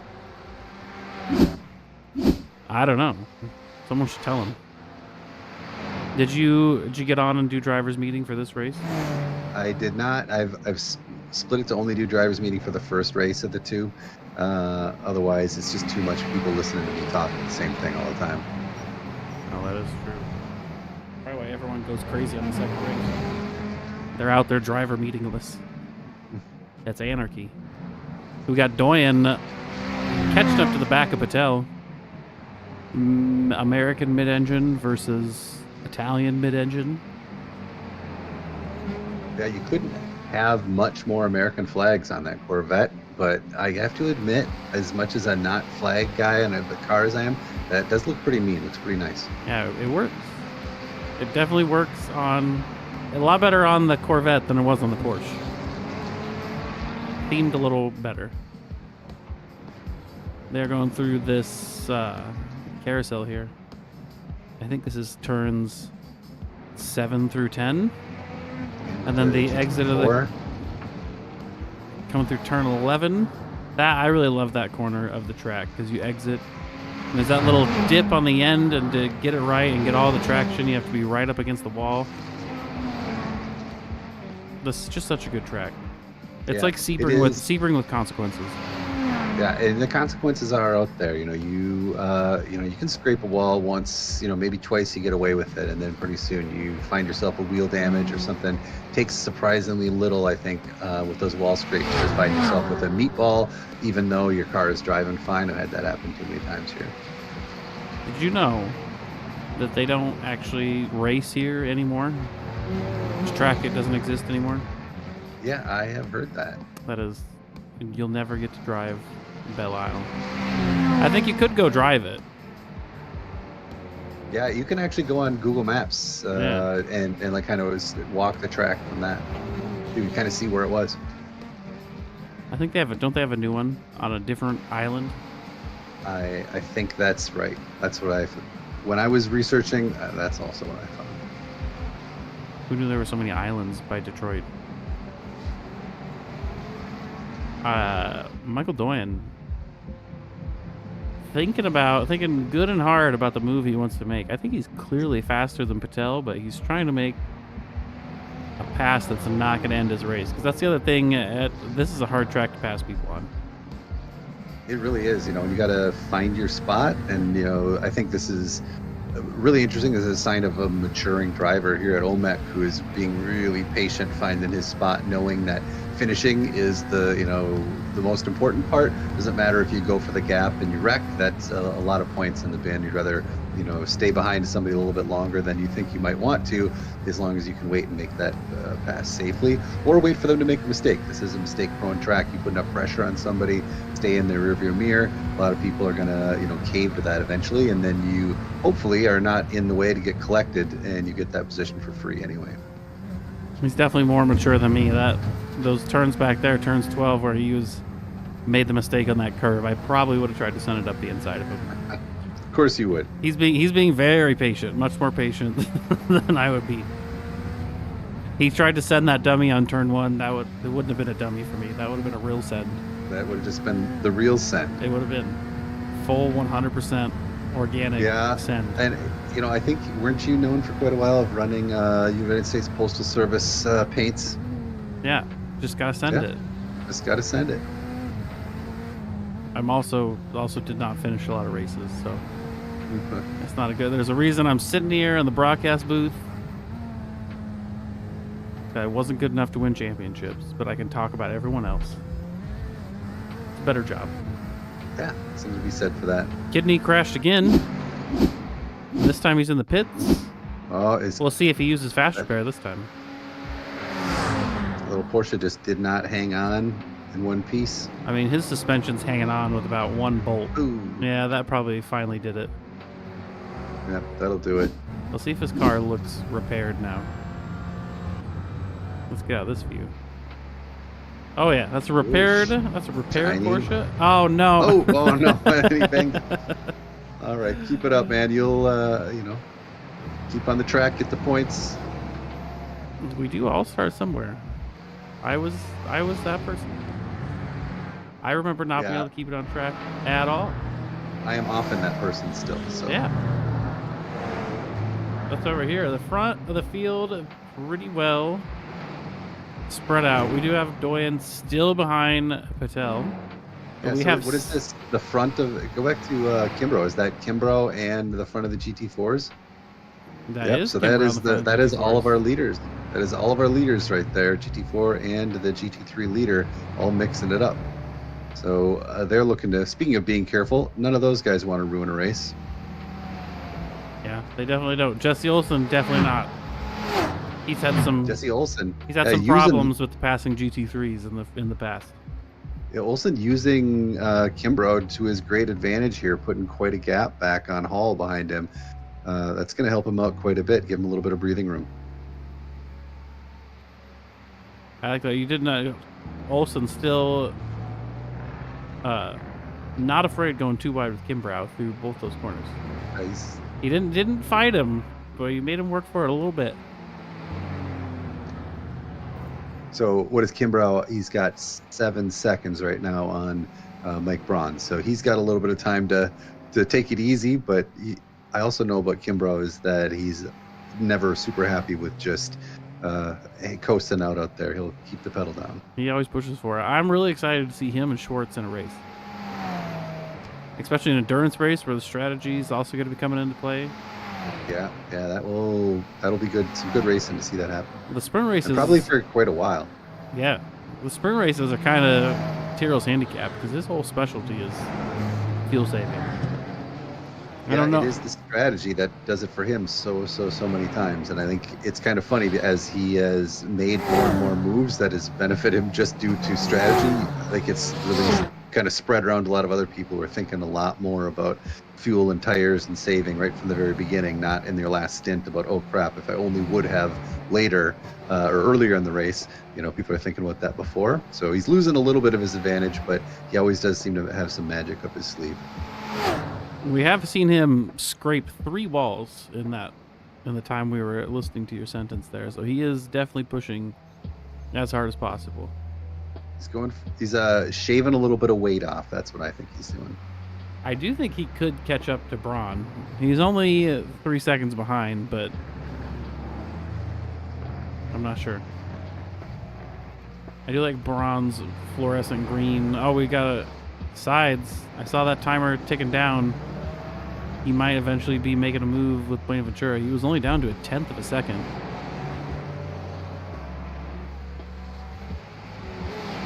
Coming through this tricky turn 4, turn 5, onto the back straight. This corner is really important to take it kind of gentle on the entry. Really easy to overdrive it, but you want to get a good run, and he took that as close as possible, scraping the side of his car, coming out, down the back straight, into turn 7 or 8. I think the back straight's actually a turn. Well, I think this is turn 8.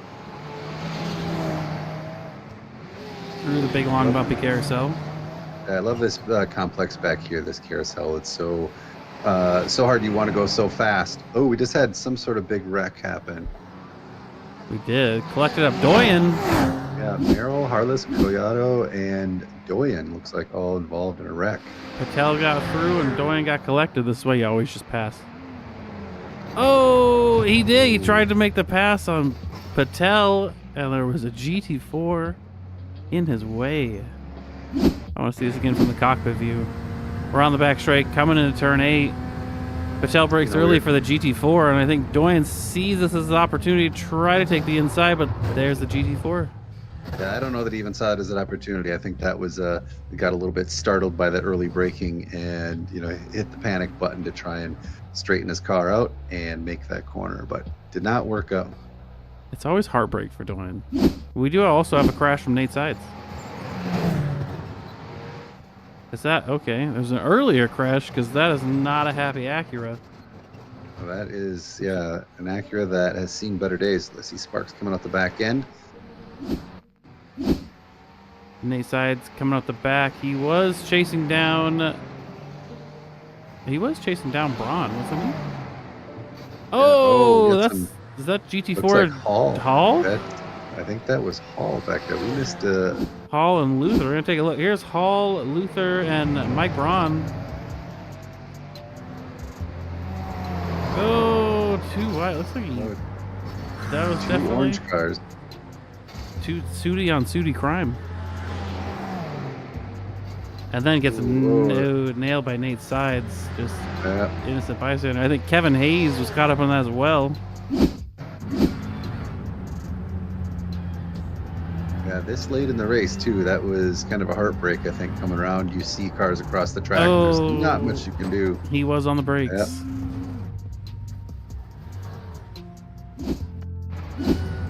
Well, Luther coming in.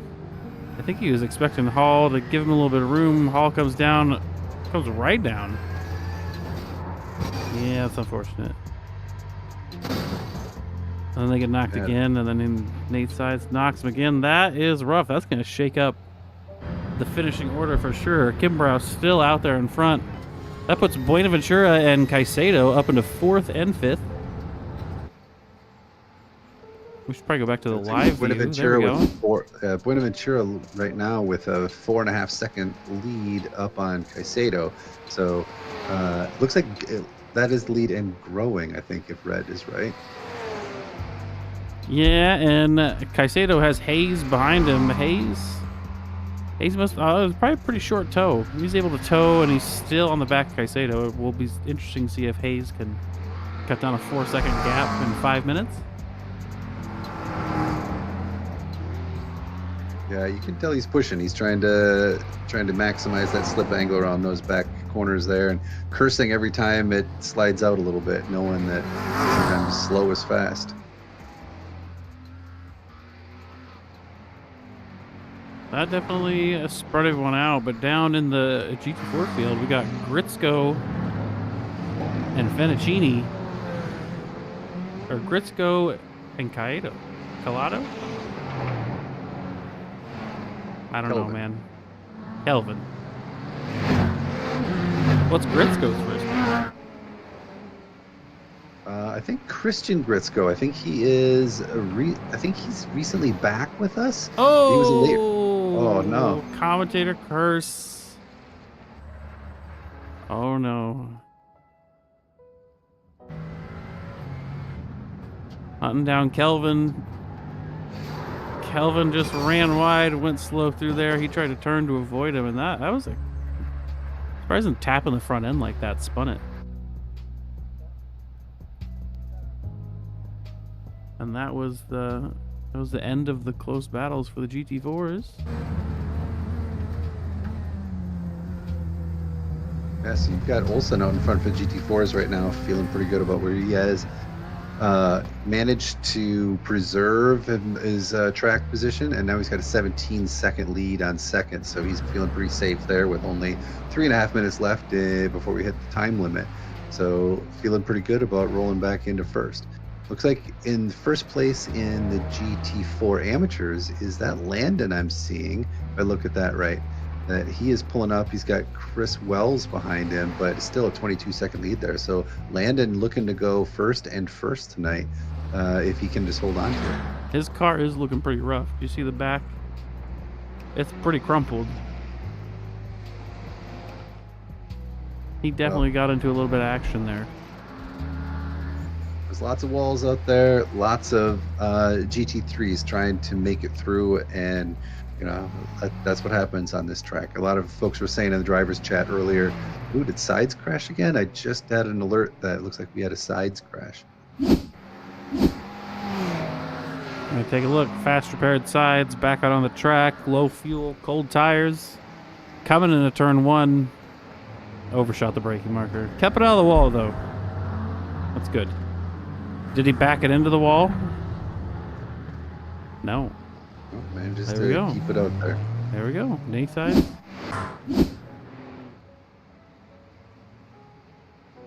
That is it. Patrick Cantrell here. He's sitting down in the pro ranks a little bit, but has a good little spot for himself. I think the next GT4 behind him is about a minute behind, so he is also looking pretty safe. For 30 seconds to Landon up in front of, or to Chris, or no, 7 seconds to Chris Wells in front of him.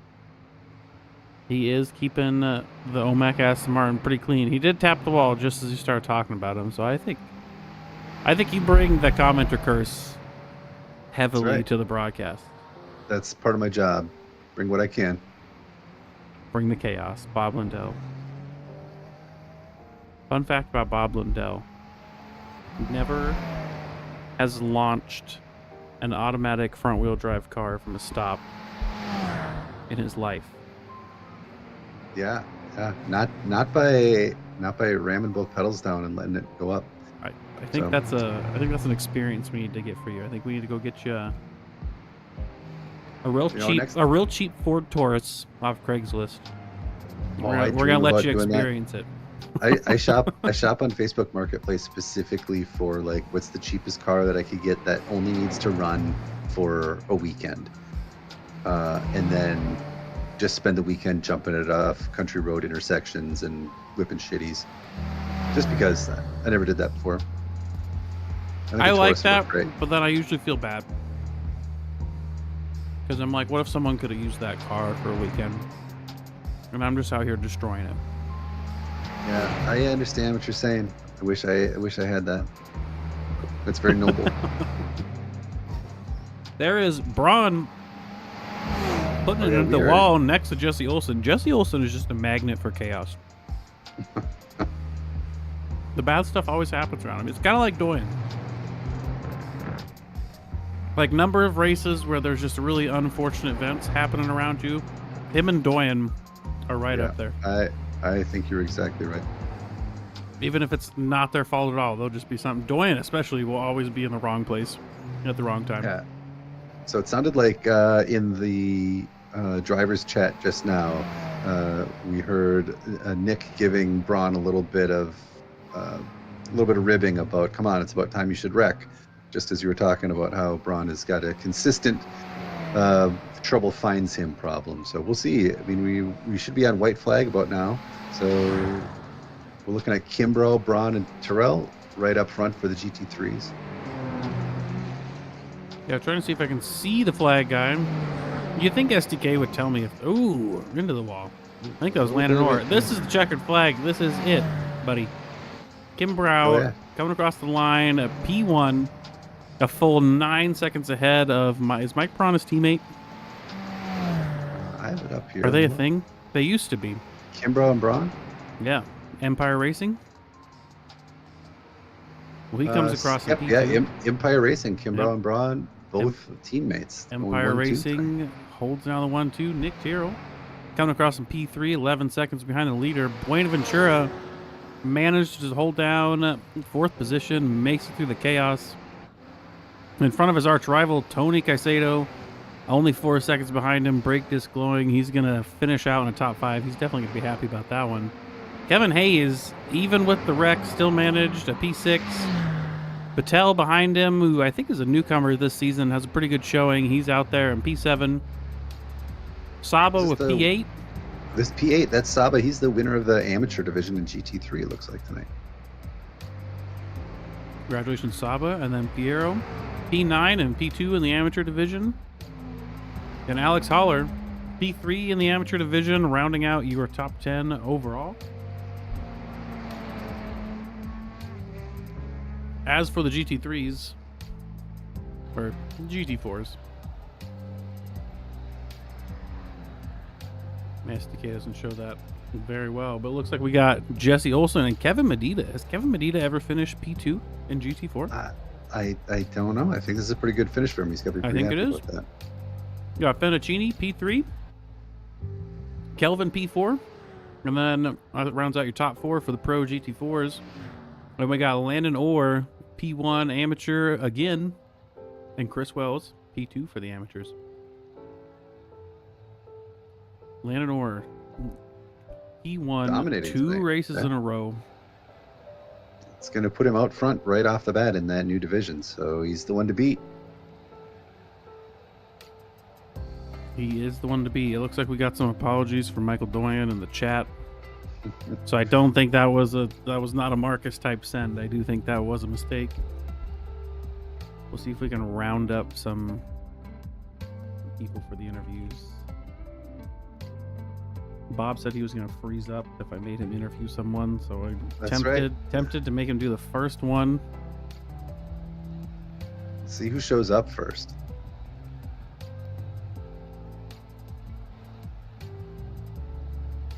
Ron, Kimbrough, Saba, Piero. That's a lot. I got 4 different divisions now. If they ever all show up for an interview, that's a lot of interviews. A lot of interviews. Who was the GT4s? It was Olsen and Medina. Medina better show up. No, it wasn't Olsen. It was a Hall. Olsen and Medina were 1-2. Yeah. And then in amateur, it's Orr and Wells.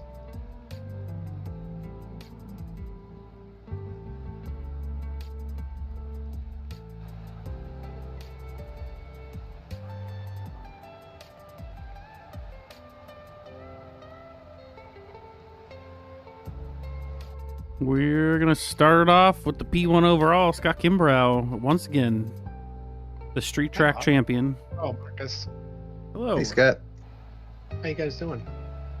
We're doing fantastic. Doing fantastic. Nice to see you out on track again. I got to watch race in real time this time. Normally, I get to watch you in my rearview mirror and then out my front windshield a couple times a race, but this time I got to watch you a whole bunch. Nice race. Yeah. What happened? Did you lose a bet to Marcus or something? You had to come back to the booth?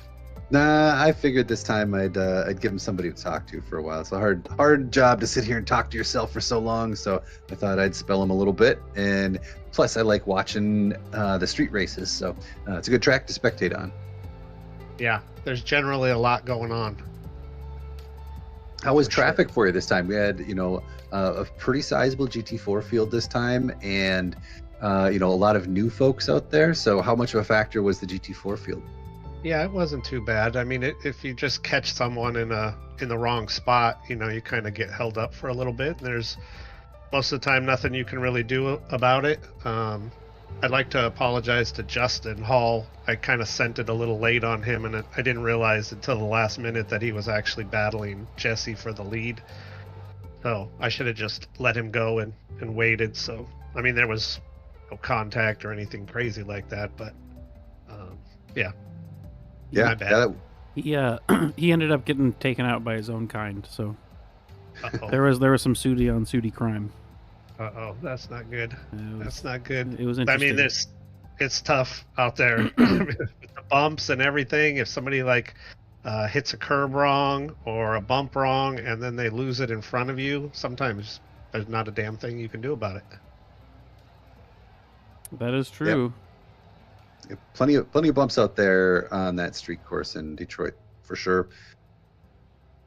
Well, congratulations on P1. It's good to have you back. Good to have you back this season. Happy to see what's going to happen. Yeah, And hopefully I that's- can make most of the races. Hopefully, that's all I got for you, unless Bob has anything else.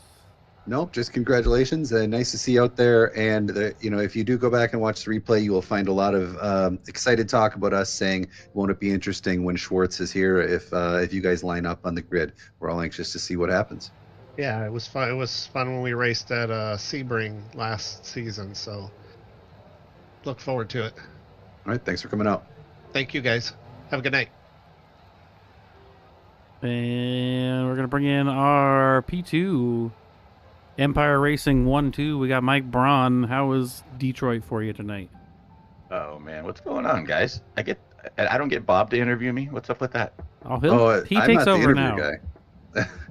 This is it. This is 1, 2, 3. Bob, go. Oh, so yeah, we were watching that race, and I think it wasn't quite towards the end when Marcus says, "Wait, they're in the same team, aren't they?" Looked it up, and sure enough, you guys get the 1-2, maxing out points, pretty well tonight for coming out of the gate. What was the biggest surprise out there tonight, or was it all routine? For Scotty and I, we run a lot of laps at Detroit.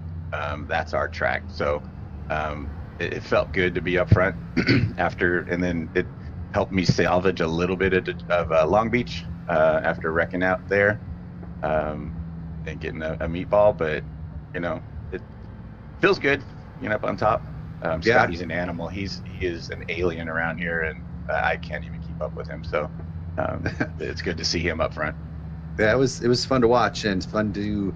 It is always fun, and unfortunately a little bit rare to see you finish a race clean. In that trouble seems to materialize out of the ether and pull you down with it pretty often. So nice to see a good finish on a clean race at a fun track. Thanks, guys. I appreciate it. All right. Well, hope to see you here in the coming weeks and see how this whole thing shakes out. Good luck to Empire Racing. Thanks, Bob. Thanks, Marcus. I don't care what Bob says. You're okay. That's good. I'm glad someone likes me around here. Thanks, guys. See, you're a professional interviewer. I like it. So, I like these questions. Now we get admin chat. chat. We're here to judge Landon Orr on this Landon performance Orr. tonight. Two top finishes in amateur tonight. Did you expect the double first place finishes, or are you as surprised as anybody else? I am more surprised than anyone. I was literally just shooting to not die tonight. I didn't practice at all this week, and literally all I was doing is just not crashing. Yeah, that is true. If you listen to the broadcast, you will hear me drag you a little bit saying that, yeah, I just had to stay behind land and there's a 50-50 shot he'll wreck and I'll get his position anyway. So, Absolutely. yeah, so in the first race, definitely you won that gamble and took it home. And again, tonight in the second race, took it home again, which has given you that early points lead in the new amateur division. Yeah, no, I'm very excited about it. Especially that second race, I had no idea what I was doing there. I was blowing through everything. The whole thing is just keep it out of the wall. I think I finished with a 1X too, which is hands down my biggest record. So, yeah, it's pretty happy about it. Awesome. Well, keep it up. I, of course, in other weeks will be right behind you, or hopefully in front of you, even battling out for the podium. So yeah, it'll be interesting, and hope to see you out there. Nice work tonight. Thanks, guys. Talk to you later. I think that's it. That's the only people who showed up for interviews. So there you have it. OMEC Week 1 doubleheader sprints. Some early surprises down in the GT4 grid, but I think up on top we kind of knew what to expect. Saw some fun new drivers out there. Who was that driver in the GT4 grid who wrecked out twice but was looking pretty quick? Marcus. Just Wallace. I don't know his first name. Yeah, Wallace. We hopefully will see him back to mix it up a little bit out there and keep things a little bit spicy. Would love to talk about his name quite often in the drivers meeting. So Wallace and Gritzko. Wallace and Gritzko, they're up there running with Olsen and Hall, no problem. So hopefully they keep showing up the rest of the season and we can get some good battles in the GT4 field. Yeah, and it was a pretty healthy GT4 field tonight too. Both races, last season was the first season of GT4, and we struggled a little bit with numbers, but coming out of the gate with pretty good field, hoping to see some more people filter in there. I know that OMEC had some regulars who weren't able to make it tonight, so tune in next week and see how things continue at Fabulous Week 2. Where are we next week, Marcus? That's a good question. I have no idea. I'm going to tell you. I'm going to tell you in a couple seconds. It is Daytona. Of course it is. Oh, Daytona. Of course it's Daytona. Endurance race at night. Might have rain. Who knows? Yeah. This is going to be interesting. So yeah, but anyone out there who would like some of that Daytona 24 action, but in a smaller bite-sized version, tune into OMEC next week, where we will feature 90-minute multi-class racing at Daytona and in the dark. And also my last plug: if you're watching a replay of this broadcast, you've made it all the way to the end, and you want to race GT4 cars, the AM Pro Split makes it very good. You could be amateur. You're not going to get walked by a bunch of pros. You can come out, you can have fun, you can get some points, and you can have some good battles. So come check us out. I guarantee it. All right, thanks a lot, Marcus, and we'll see